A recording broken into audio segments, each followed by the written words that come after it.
আজকে অনেক দিন পর খুব পছন্দের একটা জায়গায় যাচ্ছি, আবারও যাচ্ছি মায়ের কাছে। তো আমাকে রেডি হয়ে কেমন লাগছে সেটা জানাতে একদম ভুলো না। আর এখানে বাবাইয়ের এত খিদে পেয়ে গেছিল, বিস্কুট খেতে বেচারি খুবই ব্যস্ত। তার মধ্যে আমি একটু ধরে বেঁধে ভিডিওই বানিয়ে নিয়েছিলাম।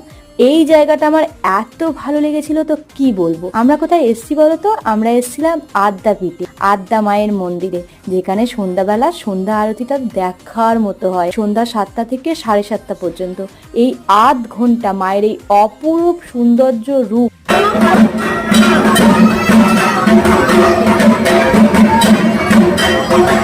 পরম সৌভাগ্য। মায়ের ভোগ প্রসাদ পেয়েছিলাম আমরা, কি যে স্বাদ ছিল আমি সেটা ভাষায় বোঝাতে পারবো না। সত্যি দুর্দান্ত ছিল। এখানে আমরা খেয়েছিলাম পোলাও, বেগুনি, তার সঙ্গে ছিল কুমড়োর বড়া, এদিকে ছিল পায়েস আর খিচুড়ি। তো ভিডিওটা কেমন লাগলো জানিও, ভালো লাগলে লাইক করে আজকের মতো বাই।